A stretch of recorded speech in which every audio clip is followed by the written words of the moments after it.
Hello everyone and welcome to Coding with Mock. In this video we'll be having a look at the first class in FileIO, or should I say the first interface, namely the path interface. Now, important to note before we begin is that this interface, or the path interface, represents a path. It does not represent a file or a directory. We'll be looking at that later. Now, a path can be a file or can be a directory. Or to be more precise, it can point to a file or point to a directory. You can compare this easily with a reference variable, which we've been using in Java up until now, where the variable itself will contain a memory address. A memory address that then points to a piece of memory containing the data we want to work with. But the variable itself does not contain anything but a memory address, right? In the same way, our path will only contain a reference to a file or a directory, right? Now, in short, we won't be interacting with the file or the directory when we use the path object. So if we instantiate a path object, we can't interact directly with our file or our directory. It's just a reference to it, right? Now, before we jump into the demo, the path class is an interface, right? Therefore, we can't really instantiate the class itself. Now, to be able to use this path interface, we will need a concrete class. Now, this will be different depending on our operating system. If you're working on a Windows operating system or you're working on a Linux operating system, you'll be needing different classes, different specific classes, because there's differences between the file systems and between the way we access those files. Rather than explaining this part for all different operating systems, we'll just be using a factory method, and surprisingly enough, that factory method works on all operating systems. We'll be learning more about factory methods later on in the course, but for now just be reassured that if you use the off method, which I'll be showing you in a minute, it doesn't matter on which operating system that you're working on, you'll be getting the correct class that you need, okay? But still, it's important to note the path class is an interface class, okay? To the demo. Now, before I start the demo, just gonna show you really quickly. I have prepared on my hard drive, on my C drive here, I have prepared a directory data with a few files just to show you. You don't actually need these. I'll show you that as well in a minute. But it's just to show you what I'm working with, okay? Now, if I need a path file, or I need a path object, path, right? I need to import it. This is the fully qualified name of our path class, right? And if I want to instantiate my path class now, or I want to instantiate an object, I can use a static method, the off method here, and I can just tell it, okay, where to find where my path is, namely C double point or colon // data. Now, some of you might be asking yourself, why am I using a double backslash here? If I would only use a single backslash, I'm getting an error here. Why? Because, as you should remember from our previous classes, the backslash in a string is used to denote an escape character. Now, /d is not a valid escape character. And I do not want to escape anything here. I want to use a backslash here. Now, to use a backslash in a string, you need to use a double backslash, right? So if I now do a sysout of my path object, you will see I'm getting my C data, right? That's the directory, this one here, this path, right? So you can see I'm using, Windows uses a backslash, and in my code I need to use a double backslash. Now, quick tip, and this is kind of new. I think it was added in Java 8. You can also add or use the forward slash.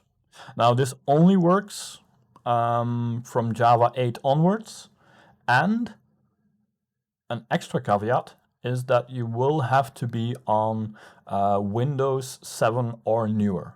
This does not work for all the versions of Windows. Now, I don't think anybody is working on older versions of Windows than Windows 7. If you are, then you'll have to use the double backslash. But from Windows 7 on and Java 8 and later, you can use the forward slash here as well. It's a bit easier, and it will give you the same result. You see, my path is here. Here is with a backslash. Okay.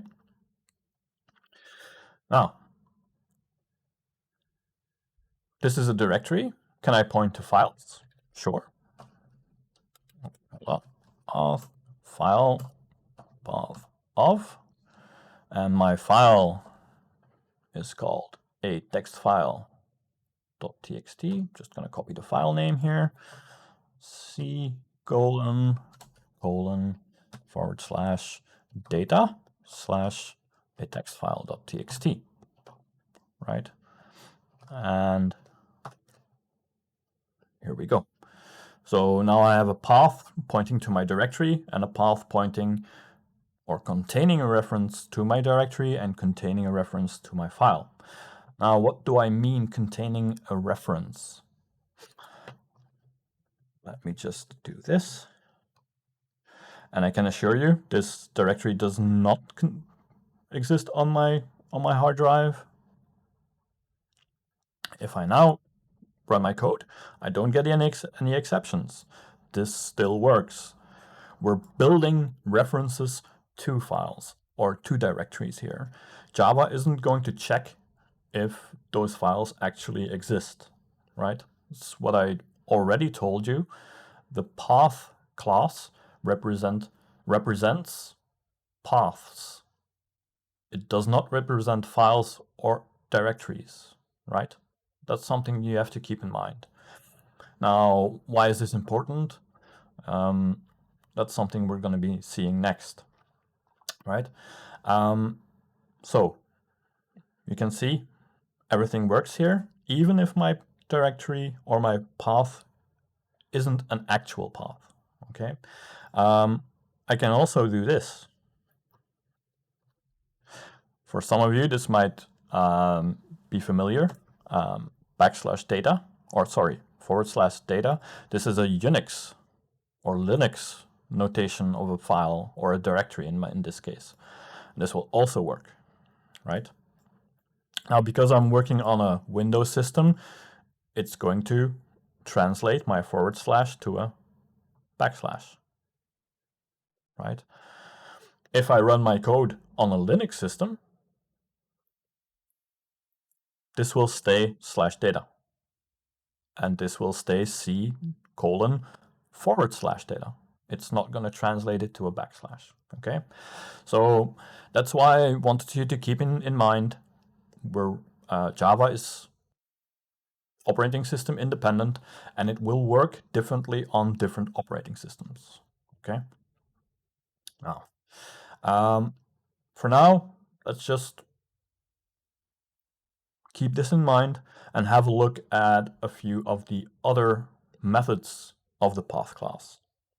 Okay, these will not be, the off is the only static method, and we'll be looking at some instance methods for now. One of the first instance methods I want you to have a look at is the compare to. Compare to, and I have, no, not a string path, right? There we go. Just do a quick system out of this. What does this do?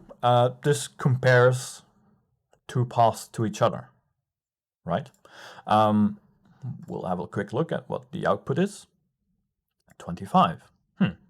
Let's see what happens when I do the opposite. If I do path and I compare to file, it's giving me minus 25, right? The only thing that the compare to does here is it's comparing my paths. Now, what are your paths? Your paths are in essence just simple strings. So it's comparing strings here. That's more or less what's happening here. This is just a simple way to compare our paths and to eventually sort them, right? That's the only reason why we use the compare to and why the comparable interface is there. It's to sort things. So you are able to sort your paths in Java, which is nice. So something that you can use when you are building a user interface that needs to interact with a file system. You can have your your list of files or your list of directories sorted. Easy, right? There's also something, another method that's really handy that ends with.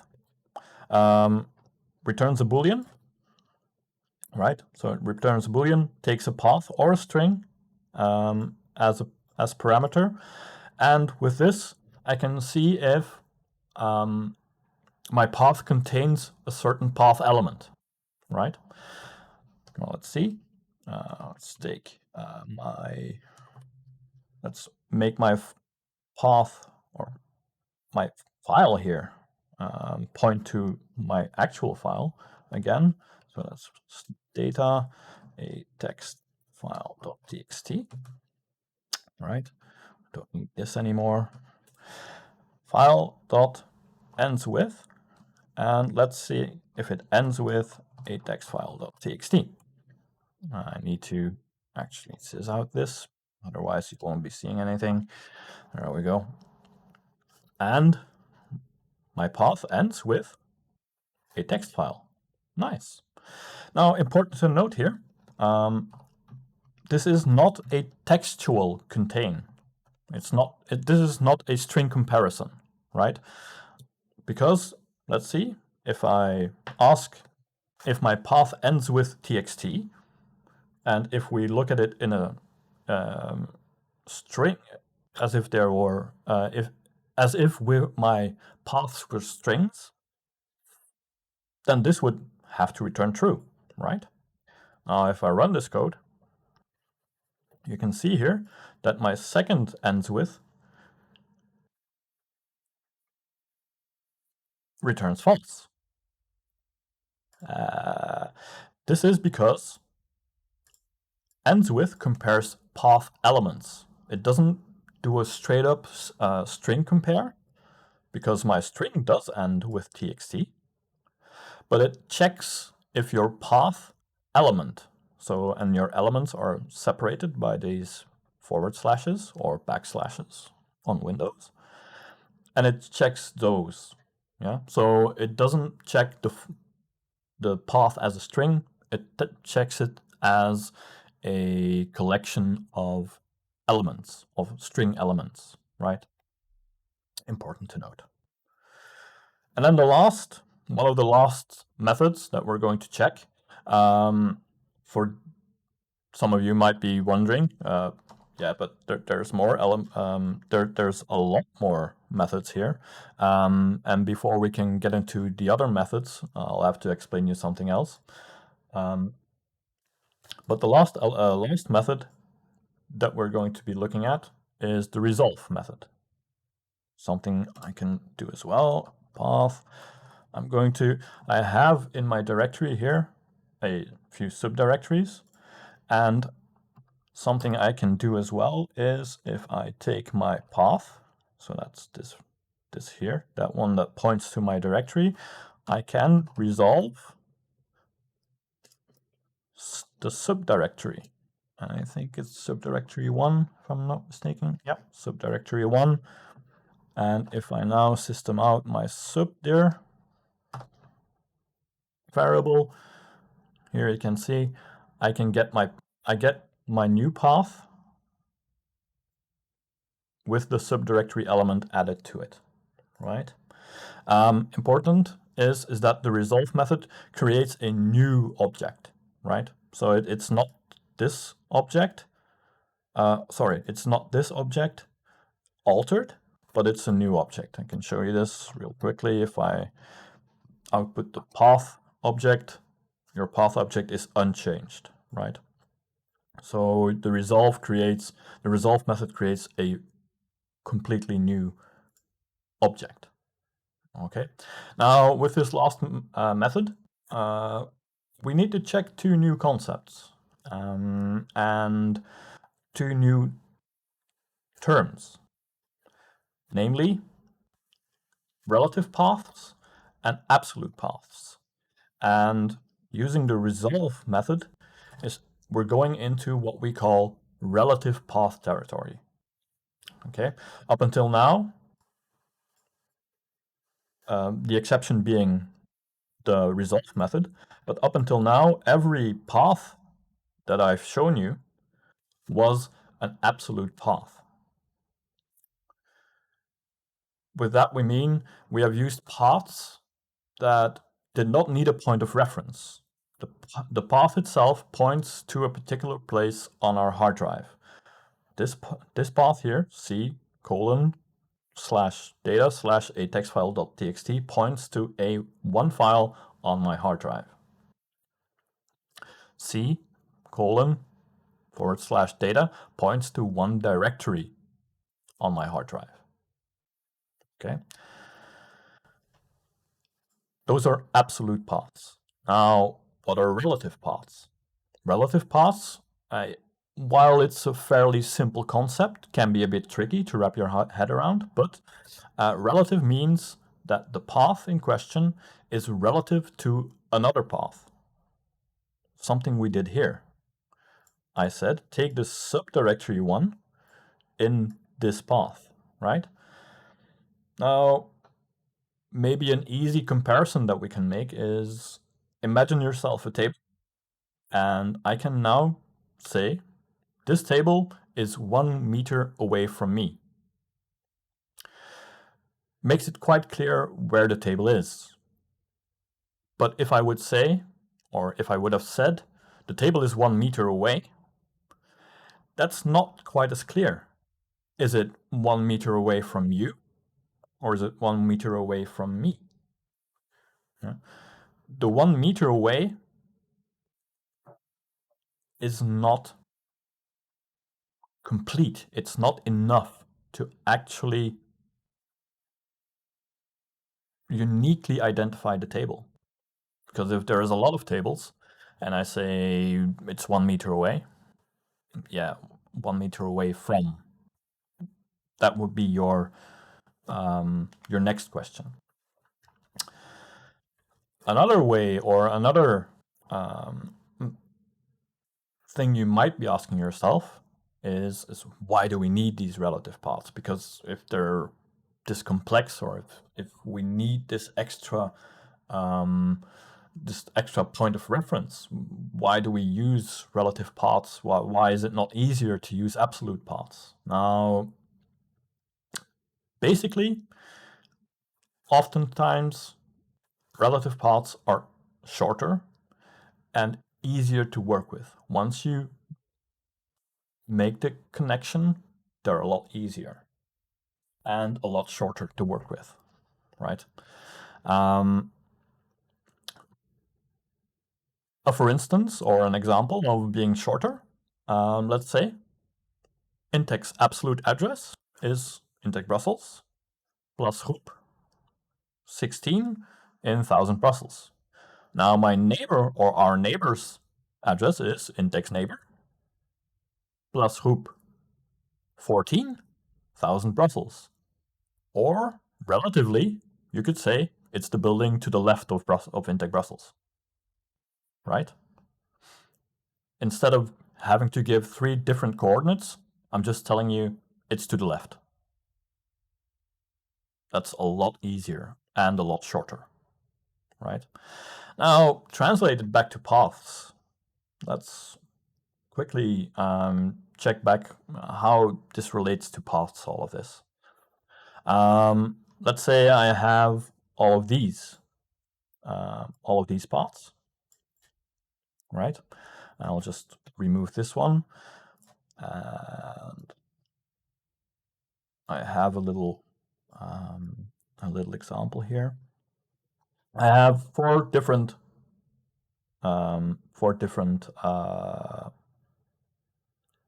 paths here. So I have my C data. I have a text file, and if I use the resolve method, I can ask it to resolve a path relative to this path and give me a text file.txt.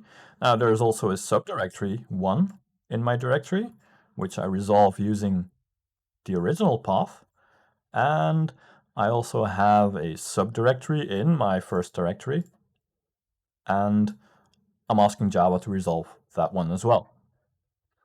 Now if I do this with absolute paths only, I get the following code. Right? It's giving me errors now because I'm using the same name, so I'll just put a 1 behind it, right?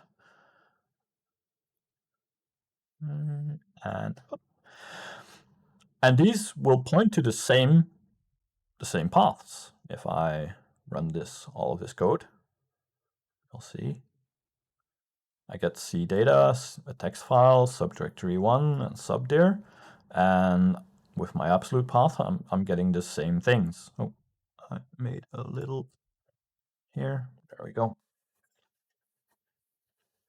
It's pointing me to the same directories. Now, what if I needed to move my files? Let's say they're on the C drive now, and I needed to move them to the D drive, because system drive and data don't always go together. Anyway, not important. I want to move my files. Now I have to change all my references in my application. If I use relative files or relative paths and the resolve method, okay, let's just change my root directory for my application or my application data to the D drive. And if we have a look at the output now, all of my files were moved, or all of my references were moved. If I want to get the same result using only absolute paths, how many changes do I have to make now? Right? I have to make 4 changes. This is one of the nice things about relative paths. Yeah. So have a look at relative paths, try and wrap your head around it. Okay. But for the moment, that's it for this video. Try and familiarize yourself with the path class. Now that you know the difference between absolute paths and relative paths, also have a quick look at a few of the other methods. For now, disregard the get file system and the register methods. The register methods here, we won't be looking at them at the moment, but just disregard those. But have a look at all the other methods, right? Just take a look, see what they do, play around with them. But don't forget, path does not represent files or directories. You can't interact with the file system itself directly using the path files, the path object, okay? So have a little play, try and familiarize yourself with the path class, read the documentation, and have a great day. Stay safe. See you in the next video.